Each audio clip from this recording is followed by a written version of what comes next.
자, 해외로 시선을 좀 넓혀볼까요? 네, 오늘 시장이 조금 무겁고 조용한 편이기 때문에 시각을 넓혀서 한 걸음 뒤에서 전체를 바라보는 이런 해안도 필요한 때인 것 같습니다. 자, 인도 얘기이고요. 인도 경제의 심폐소생술, 향후 주가는 어떻게 될 것인가? 네, 좀 거창하지만 무슨 내용인지 사뭇 궁금합니다. NH투자증권 리서치센터 아세안 인도 애널리스트고요. 김형래 연구원 자리했습니다. 어서 오십시오. 네, 안녕하세요. 네. 아, 인도 가봐야죠, 그렇죠? 요즘 이제 뭐 여행이 아직도 원활치가 않은데 빨리 코로나가 조금 잦아들고 인도도 땅이 넓고 인구도 많은 걸로 저희가 보통 알잖아요. 네, 맞습니다. 최근에는 중국과의 그 접경 지역에서의 분쟁들, 그러면서 또 뭐 원자재의 이런 수급들, 뭐 오늘 원자재 얘기를 많이 다뤘어요. 네.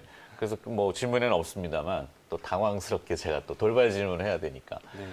인도는 요즘 어떨 것 같습니까? 분위기가. 인도는 지금 경기 부양책이 나와 있는 상황이고, 인도가 사실 가장 큰 문제가 코로나19 확산세가 굉장히 빨랐다는 얘기거든요. 사실 인구 밀집도가 굉장히 높은 국가이기 때문에 이게 확산이 빠를 수밖에 아, 없었는데. 근데 인도가 갑자기 코로나 확진자 수가 확 줄었다고. 네, 이유가. 일각에서는 그 빈민촌에서 그 집단 면역이 됐다는 얘기가 나오고 있는 상황이고요. 어. 거기다가 이제 백신도 계속 보급을 보급하고 하고 있는 있고. 상황이라 굉장히 빠르게 줄어들고 있는 상황이다라고 보시면 될 것 같아요. 네. 지금 인도 주식시장 같은 경우에는 실제로 그런 것들을 다 반영을 해서 사상 굉장히 뜨거운 최고치를 모양이죠. 예, 인도 센섹스 센섹스 지수. 예, 센섹스 지수가 있는데 그게 지속적으로 사상 최고치를 치고 있다라고 보시면 될 것 같고요. 네. 그래서 뭐 인도 펀드나 ETF를 보유하고 계신 분들은 굉장히 수익률이 좋았을 거다라고 판단을 하고 있습니다. 그러면은 지금 주가는 굉장히 빠르게 오르고 있는데 그 기업 실적이 굉장히 중요하잖아요. 네. 근데 인도도 IT 기업이 뛰어나잖아요, 또. 네, IT 기업이긴 한데요. 네. 보통 소프트웨어 쪽으로 조금 특화된 국가다. 서비스업 쪽으로 특화된 국가이기 때문에 그쪽으로 조금 자금 쏠림이 있었다라고 보시면 될 것 같고요. 네. 실적도 보시면은 글로벌리하게 굉장히 빠르게 상향 조정되고 있습니다. 6개월 전 대비 12개월 선행 EPS 실적을 보시면은 지금 인도가 8.3%거든요. 근데 EM 평균이 6%대예요. 그러니까 상대적으로 그 기업 실적이 굉장히 빠르게 상향 조정이 되고 있지만 주가 반등 속도가 더 빨랐다라는 얘기거든요. 그러다 네. 보니까 지금 PER이 굉장히 빠르게 올라간 상황입니다. 지금 PER 기준으로 봤을 때는 30배 정도 나온다라고 보시면 될 것 같아요. 아시다시피 이 EM 평균이 한 17배, 16배 정도 되는 걸로 알고 있는데요. 네. 그거 외에도 뭐 그 PER의 평균치를 봤어도 그 이 히스토리컬 평균치도 보통 18배, 18배, 19배 나오거든요. 근데 그걸 지금 이 표준 편차까지 상회하고 있는 수준이라서 밸류에이션에 대한 부담감이 굉장히 높아지고 있는 국면이다라고 보시면 될 것 같고요. 가파르게 올라가지고. 그렇죠. 네. 굉장히 너무 빨리 올랐기 때문에 지금은 속도가 조절이 나올 단계다라고 보시면 될 것 같아요. 또 한 가지 저희가 주목하는 지표가 일드갭인데요. 일드갭. 예, 수익률 일드갭 갭이라고 그렇죠. 하죠. 그러니까 네. 채권 수익률과 이제 주식 수익률과 비교하는 건데 지금 이게 마이너스거든요. 다시 말하면은 지금 채권에 대한 매력도가 더 높은 국면입니다. 네. 그렇기 때문에 지금 입장에서는 인도 주식에 대한 매력도가 굉장히 낮아져 있는 상태다라고 보시면 될 것 같습니다. 네. 저 화면이 지금 언제 화면인지 모르겠는데 저 모니터가 네, CRT 모니터 뒤에 툭 튀어나온 건데 저렇게 할까? 저 인도의 동학개미인가요, 저렇게? 저도 네, 증권사 갔을 때 저런 거 처음 봤네요. 네.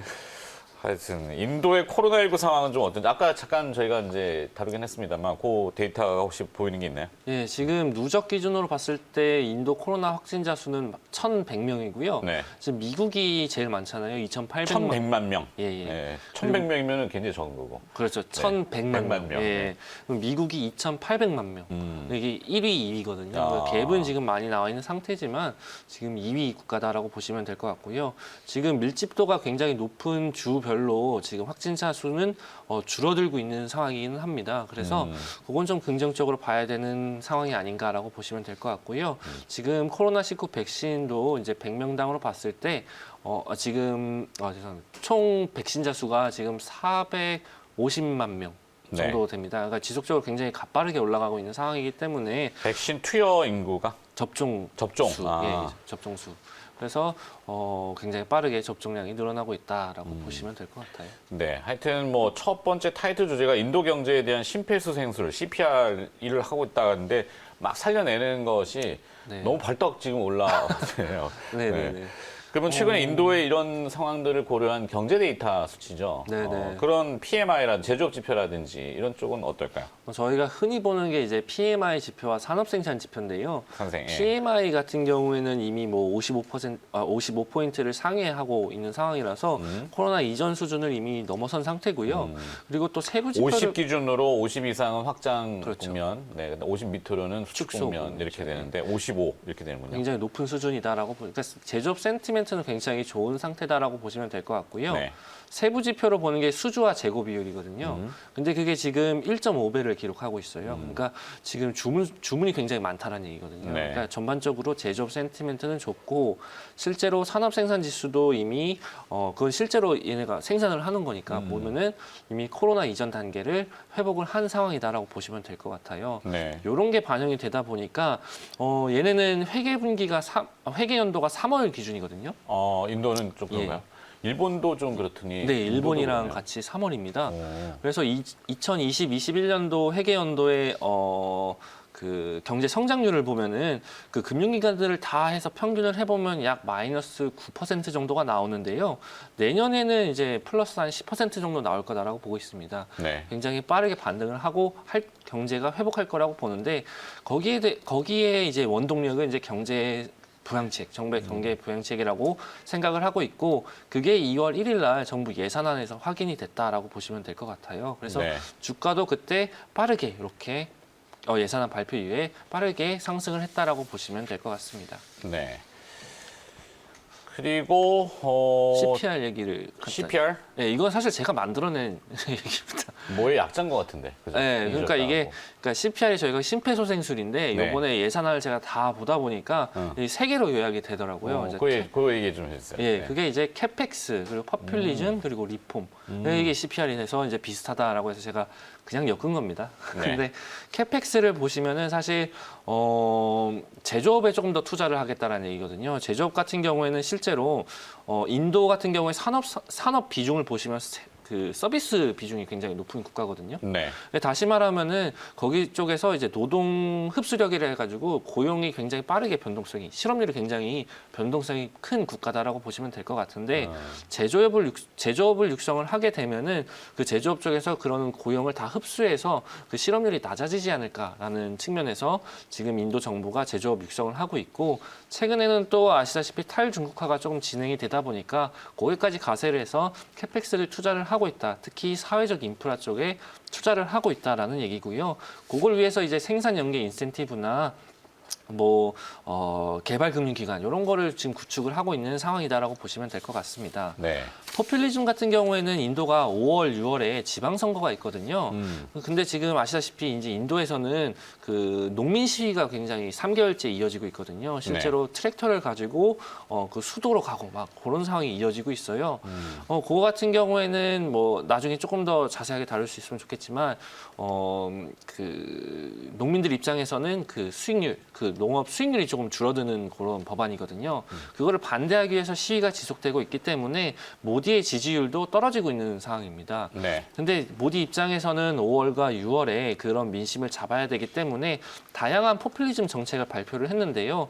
거기에는 뭐 세금 동결이 있겠고요. 그리고 선거 대상 지역에 인프라를 깐다든지 아니면은 저소득층을 대상으로 돈을 지급을 한다든지 여러 가지를 하고 있는 상황이고요. 네. 이런 거를 통해서 만약에 5월, 6월에 지방선거에 그 모디 총리가 또 이기게 된다면은 그 정책 드라이브가 조금 더 세게 걸릴 가능성이 높다라고 보시면 될 것 같습니다. 네. 마지막으로 리폼 같은 경우에는 금융적인 리폼을 통해서 인프라에 필요한 자금을 조금 조달하기 쉽게 만들었다라고 보시면 될 것 같아요. 네.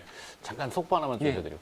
매일경제 단독 속보입니다. 네. 미국 텍사스 전력 부족 사태에 삼성전자 반도체 공장이 셧다운됐다라는 보도가 지금 저희 매일경제를 통해서 나가고 있습니다. 단독입니다. 네. 요건 참고해 보시기 바라겠습니다. 계속 인도로 가야 됩니다. 참 애매하다. 네. 하여튼 전력 문제는 어느 나라나 지금 뭐 에너지 이야기지만 인도도 워낙 그 거대한 영토를 가지고 있고 근데 기후 때문에 지금 저런 현상들이 나타나는데 네. 종합적으로 인도 증시에 또 혹시 관심 있는 투자자라면 어떤 전략이 좀 필요할지. 네. 좀 아시다시피 이제 지금 인도 주식시장 같은 경우에는 기대 수익률이 낮아져 있는 상태이기 때문에 그렇게 크게 오를 것 같지는 않아요. 그래서 밸류에이션 부담으로 조정이 왔을 때 조금 담아두면 좋다라고 말씀을 드리고 있는데요. 네. 그 담아두는데 언제까지 담아야 되냐가 중요한 거잖아요. 근데 저희가 흔히 보는 지표가 인도 미저리 인덱스라는 게 있거든요. 그게 이제 물가와 실업률을 더한 지수입니다.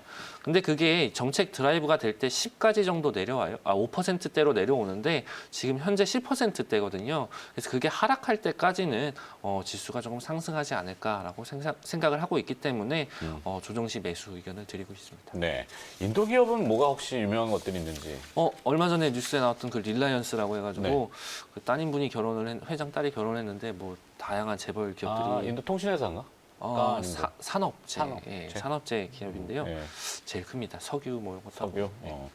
자, 인도 외에 또 아시안 신흥국 증시, 아까 EM 지수 뭐 이렇게 많이 하시는데 이머징 마켓 지수라고 보통 얘기하잖아요. 네네. 그 신흥국 증시 상황은 좀 어떤지. 신흥국 증시 같은 경우에는 저희는 지금 확대 의견을 드리고 있고요. 네. 뭐 경제가 빠르게 회복이 되는 국가 그리고 수출에 조금 민감한 국가, 수출을 많이 하는 국가가 좋을 거다라고 말씀을 드리고 있어요. 왜냐하면은 전반적으로 글로벌 경기가 회복이 되고 있는 상황이기 때문에 거기에 조금 수혜를 받을 수 있는 국가가 좋겠다라고 말씀을 드리고 있고요. 그런데 이제 아세안 쪽에서만 고르자라고 말씀을 드리면은 이제 베트남이 가장 좋다라는데 그 베트남 같은 경우에는 아시다시피 수출을 굉장히 많이 하는 국가고요. 그리고 또 최근에 구정이 있었기 때문에 소비가 근데 그때 늘어나는 상황이거든요. 네. 근데 베트남에서도 이번에 코로나가 재확산이 나와가지고 그 사회적 거리두기 그 정책이 나왔어요. 그래서 소비가 안 됐는데 요게 조금 이 소비가 나올 가능성이 높다라고 말씀을 드리고 있고요. 그리고 또 전국 공상당 대회가 있었는데 그때마다 그 굵직굵직한 경제 정책이 나오거든요. 근데 요번에도 보시면은 그 내부 순환 변화나 뭐 굉장히 많은 정책이 나와서 그 지수 자체가 레벨업하는 지금 단계에 와 있기 때문에 네. 베트남에 관심을 갖자라고 말씀을 드리고 있습니다. 알겠습니다. 해외로 좀 눈을 돌려보자. 네. 이렇게 결론하겠습니다. NH투자증권 리서치센터 아세안 인도 애널리스트 김형래 연구원이 수고를 해주셨습니다. 고맙습니다. 네, 감사합니다.